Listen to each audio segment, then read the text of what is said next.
Today we're getting into the latest Tesla news, including Tesla's new US battery strategy, the return of radar on Teslas, a new class action lawsuit, and more, so let's get into it. First up today, a new report from TrueCar has found that the interest in electric vehicles for Americans is surging. Since March of this year, the interest in purchasing nationwide has increased by 7%. According to the survey, one of the biggest factors was the heightened price of gas. EV considerers went up from 52% to 59%, which means that we're approaching 2/3 of Americans truly considering buying a plug-in EV.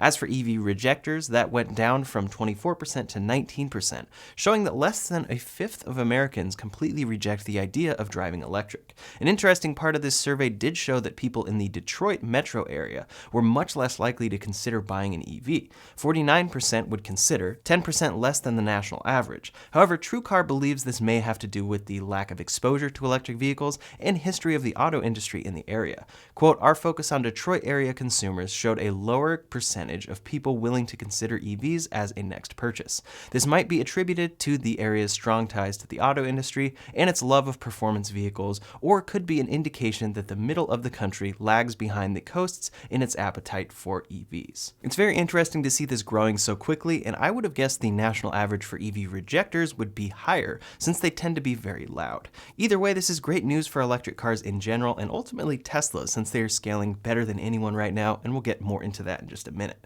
Globally, this is growing big time as well. According to new data from Clean Technica, global registrations of plug-in vehicles went up 61% in July of 2022 as compared to July of 2021. The global registrations reached 778,000 units in July. Within the month of July, that means that plug-ins represented a 14% share of the overall auto market. Full electrics, BEVs, themselves reached 10% share of the market. Interestingly enough, gas-powered plugless hybrids were actually down in that month as well, down for the fourth month in a row. People at very least want some form of a true battery to power their car. Globally, for July, 3 Chinese-made EVs took the top spots, and the Tesla Model Y was holding a strong fourth with 29,829 registrations. As you can see, BYD makes a lot of EVs that sell in large numbers, but keep in mind that some of these are plug-in hybrids, so it's not completely comparable to Tesla's fully electric offerings. Looking for the full year so far, from January to July, the Tesla Model Y holds the top spot globally, and it's incredibly impressive to see from a car first released just over 2 years ago. I actually just took delivery of a new 2022 Model Y, and I'm pretty blown away by the quality. It's a huge improvement over the early 2020 Model Y that I had, so it's pretty clear why this car is selling so well. I'll have a video coming up real soon about that new Model Y, so make sure you're subscribed to see that one. Next up today, in my last video, I talked a bit about Tesla's new cloud profile feature and the issues I was having with it. Essentially, it seemed that the cars were syncing seat positions between different cars, so everything was a bit messed up. Then the biggest issue I was having is that when I would try to bypass this by just not using the cloud profile, the system would always default to the synced profile, even if I unlinked my keys. I didn't quite get this across in my last video, since a lot of comments were saying I could just make a local profile instead, but the problem I'm having is that my phone is still defaulting to my synced profile every single time. I can't bypass it. This was a bit frustrating, and I couldn't figure out how to get back to the profile setup I previously had, so I shared it and mentioned that I hope someone at Tesla could possibly see it. Crazy thing happened yesterday. I got an email from Tesla's UI team. It starts by saying, "Thank you for trying out the Tesla profile feature and providing feedback in the YouTube video you posted yesterday." They explain how in the pop-up it explains that vehicle settings such as seat, mirror, steering, wheel, and air vent positions are saved by vehicle type. So essentially the issue isn't what I think it is, because it's not trying to sync Model 3 settings to a Model S. But they also went in depth about how the cloud profile is synced to the cloud and why I may be having an issue. The email ends with, quote, "We will take your feedback to try to make the feature more intuitive. Please let us know if you have any questions on this." First off, I'm pretty blown away that I'm not only hearing back from Tesla on this, but hearing back the next day. They are clarifying the feature to me, but also taking my feedback, and I really can't think of another company that takes an approach quite like this, receiving UI feedback one day after a YouTube video talking about a new feature. It's pretty amazing to see and encourages me a lot for the future. User feedback is truly valued. I did respond in depth with what I was experiencing and how the main issue I see now is that I can't seem to unlink my phone from the synced Ryan Shaw profile if I choose to. The next day when I get in the car, it defaults back to that profile. I also mentioned that for owners who rent their cars out, having the email address permanently displayed for their Tesla account isn't the best for security, so maybe there could be a way to handle that differently if possible. We'll see what happens there, but I'm just really impressed that Tesla takes feedback like this, so I wanted to mention it here before we get into more news. One thing I did experience yesterday, though, that is pretty awesome about the cloud profile is that I bought a new 2022 Model Y. When I got in the car, it was already synced, already had all my settings, and even had my title logged in. I was expecting to, on the drive home, have to try to log in or have to log in prior to getting on the road for the best safety, but I tapped title and there it was. My recently played music was right there, all ready to go because it was synced to my profile. It felt exactly like upgrading to a new phone and restoring from a backup of the previous phone, so it feels exactly the same, but then you have new features. Next up today, some big news about Tesla and their future battery strategy. As we talk about often, Tesla uses their batteries made in partnership with Panasonic at Giga Nevada to supply most North American cars. However, they have recently added LG Energy Solutions and CATL to the mix to help them scale up. They're also working on their own 4680 cells, which should bring a lot, but are heavily delayed at this point from launching at scale. With the recent change to the EV tax credit, though, there are very particular battery requirements in order for cars to be eligible for a $7,500 tax credit that will eventually come off of the vehicle price at the point of sale. The new credit got rid of the manufacturer cap, added MSRP caps, and, quote, starting in 2024, if any minerals or components are sourced from foreign entities of concern, including China or Russia, the vehicle will not qualify for any tax credit. An analysis this year of the EV supply chain from the International Energy Agency shows that the vast majority of minerals, components, and battery cells are currently sourced in China. So the goal of this is to drive battery production, which should be growing exponentially in the years to come, into the United States or North America. Right now, most assume that the Model Y is the only Tesla vehicle that will qualify for all of these requirements. The standard range Model 3 as shipped today uses CATL LFP batteries from China, so that would theoretically not qualify, even though it's under the sedan MSRP cap. The long-range Model 3 was above the MSRP cap last time Tesla offered it for order, but that could change once they reopen it for orders in 2023. That battery comes from Nevada, so should qualify for the tax credit there, along with the Model Y. The Model Y also qualifies as an SUV under the $80,000 SUV cap. That's still speculation though, and we'll know for sure in 2023 when it goes into effect. Tesla has had a long time since they qualified for an EV tax credit. They reached their 200,000 vehicle cap back in July of 2018, so it has been 4 years since buying a Tesla would get you a full federal incentive.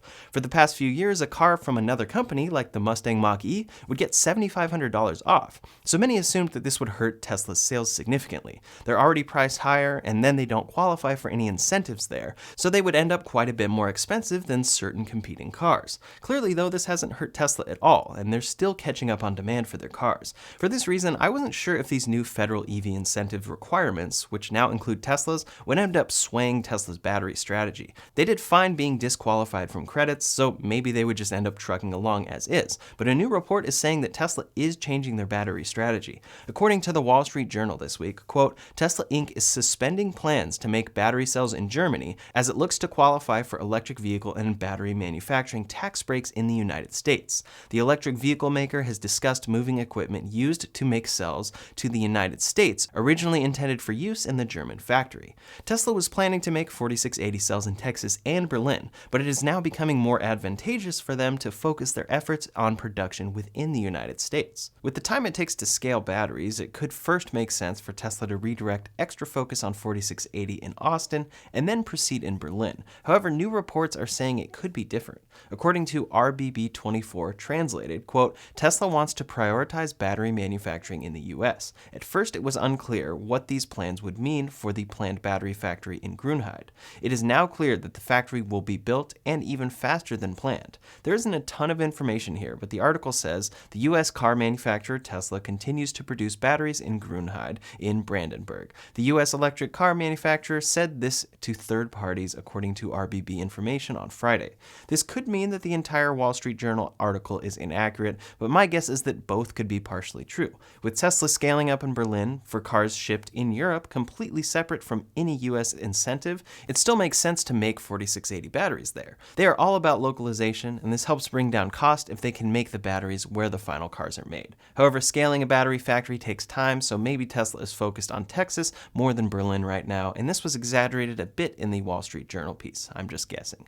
We'll have to see what happens, but it's still clear that Tesla wants to prioritize their US battery manufacturing to qualify for these new EV incentives. They are already in the process here, so while they may be focusing heavier on US manufacturing for incentives, it's not as intense as what other automakers may need in order to qualify for incentives. As noted by The Verge, companies like Hyundai, Kia, BMW, and Toyota currently won't qualify for the updated tax credit as their EVs are not assembled in North America. So not only would they need to move assembly here, they'd need a fully scaled battery supply chain that isn't using a quote foreign entity of concern. It's another way that Tesla is managing to be incredibly far ahead. As always, I'm in favor of all EVs, but Tesla's lead with the big supply issues is hard to ignore. They should close out the year shipping over 2 million cars, and Ford, who is doing very well, plans to ship 2 million EVs a year come 2026. Next up today, a very interesting piece of news regarding Tesla's FSD hardware. Tesla dropped radar sensors in their cars starting May of 2021 in favor of Tesla Vision. Many thought this was a mistake, but Elon Musk and Tesla were clear that it would improve autopilot and be necessary for full self-driving. In recent top-earning safety assist ratings, Tesla said, quote, "This score was a result that many did not believe was possible without using radar." However, a new patent is showing Tesla working on a new version of radar. Tesla hacker @GreenTheOnly spotted the new Tesla radar on the parts catalog and noted that it matches the radar from the FCC application we saw from Tesla in June. This seemingly goes against what Elon has said, saying, "When radar and vision disagree, which one do you believe? Vision has much more precision, so better to double down on vision than do sensor fusion." He also said, as vision processing gets better, it just leaves radar far behind. However, he later added that, quote, "A very high-resolution radar would be better than pure vision, but such a radar does not exist. I mean, vision with high-res radar would be better than pure vision." And added later, only very high-resolution radar is relevant. It's very unclear what is happening here, but it could be that Tesla is finding limits with vision and is making their own high-resolution radar to improve autopilot and FSD. It's a very interesting development and would be interesting to see how this affects Tesla's FSD promises and what hardware they need to retrofit if this becomes a necessary part of that sensor suite once again. As iPhone Man 321 said, "Radar is dead, long live radar." Next up today, Tesla is officially facing a class action lawsuit over misleading claims about self-driving. The full wording is allegedly misleading the public regarding its autopilot, enhanced autopilot, and full self-driving capability, FSD technology. Tesla has been selling FSD for a long time now, and promoting the features it has yet to deliver, so many saw a class action lawsuit like this as inevitable. This is filed in the Northern District of California and says that Tesla has been misleading buyers and has delivered a faulty product. Quote, "The lawsuit filed today alleges that Tesla has yet to produce a fully self-driving car. Tesla owners receiving the latest updates to Tesla's autopilot software and FSD beta software have reported myriad problems, such as cars having difficulty making routine turns, running red lights, and steering into oncoming traffic. There have also been numerous collisions involving Tesla's purportedly cutting-edge software, including vehicles crashing at high speeds into large stationary objects, such as emergency vehicles and an overturned box truck." Briggs Matsko, a financial planner in Sacramento, is the lead plaintiff, and they are looking to add more plaintiffs to the lawsuit. Joe Cotchett said, "As alleged in the complaint, people have relied upon the representations of Tesla that the self-driving capabilities are completely safe when Tesla knew they had many problems." This comes just a few weeks after it was reported that Tesla was facing a class action lawsuit over autopilot's phantom braking issue, which many people still experience on standard autopilot included in every Tesla. For this new lawsuit, the real question will be whether or not Tesla officially sold a product under the guise of it providing features they have yet to deliver, and have been delayed seemingly inevitably. It'll be interesting to see how much it takes that turn versus the safety angle. When you configure a Tesla and choose the FSD option, Tesla still shows that auto steer on city streets is coming soon, and in my personal experience, this is the same exact language that was present 2.5 years ago when I bought my Model Y. Under this though, Tesla says the currently enabled features require active driver supervision and do not make the vehicle autonomous. The activation and use of these features are dependent on achieving reliability far in excess of human drivers as demonstrated by billions of miles of experience, as well as regulatory approval, which may take longer in some jurisdictions. As these self-driving features evolve, your car will be continuously upgraded through over-the-air software updates. Likely this, along with official Tesla contractual fine print, will be what is most permissible, However, many would argue that the real misleading came from Elon Musk himself. In 2014, Elon Musk said, quote, "They will be a factor of 10 safer than a person at the wheel in a 6-year time frame." In 2015, he said they'd drive themselves in 2 years. In 2016, he said, "In around 2 years, someone should work anywhere connected by land and not blocked by borders. For example, you're in LA and the car is in New York." Also in 2016, he said, "I really consider autonomous driving a solved problem. I think we are probably less than 2 years away." When asked at what point will full self-driving capability features noticeably depart from enhanced autopilot features, in 2017, he said, 3 months maybe, 6 months definitely. When asked in 2017 update on the coast-to-coast autopilot demo, he said, "Still on for end of year, just software limited. Any Tesla car with hardware too, all cars built since October last year, will be able to do this." At Autonomy Day in 2019, he said they would be feature complete that year. He also said that by 2020, they would have 1 million robotaxis on the road. Within 2020, for the robotaxi network, he said, "Functionality still looking good for this year. Regulatory approval is the big unknown." In December of 2020, he said, "I'm extremely confident that Tesla will have level 5 next year, extremely confident, 100%. In January of 2021, he said, "Tesla full self-driving will work at a safety level well above that of the average driver this year. Of that, I am confident. Can't speak for regulators, though." In March of 2021, he said, "Due to high levels of demand for FSD beta, adding download beta button to service section of car display in around 10 days. That, of course, turned into a beta request button quite a bit later. And most recently, he has said that Tesla will solve FSD by the end of 2022. For the version they're on now, Elon said, "After wide release of FSD beta 10.69.2, price of FSD will rise to $15,000 in North America on September 5th. Of course, that wide release has yet to release. It's still in very expansive but limited beta. As for the functionality of the FSD beta right now, it definitely impresses, but still brings bugs and requires intense driver monitoring. In the latest version, there are a few bugs that people are reporting, with visualizations dropping out or becoming unstable, so at the very least there will need to be another update before that goes live to a wide beta. Wide beta refers to a beta that anyone that has the FSD package can download."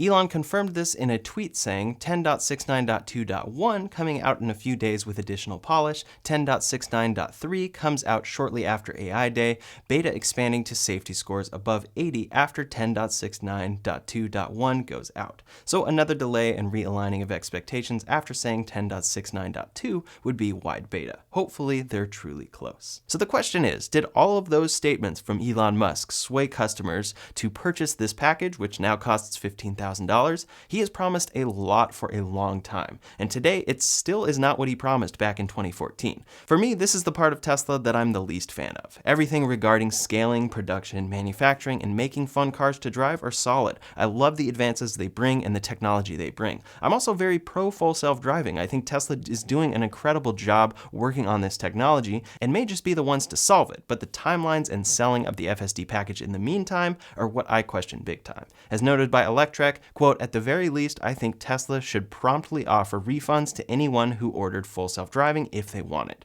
I think many people paid for software that is still a ways away, and that would be the best way for Tesla to handle this. But what are your thoughts? Leave a comment below to let me know. Many people are all in on FSD, while others love Tesla but see it as a big issue." That's all the Tesla news for today, so in the meantime, if you want to see my full review of the Hyundai Ioniq 5, you can check out that video linked up here or in the description below. Thanks so much for watching, and I'll see you on the next one.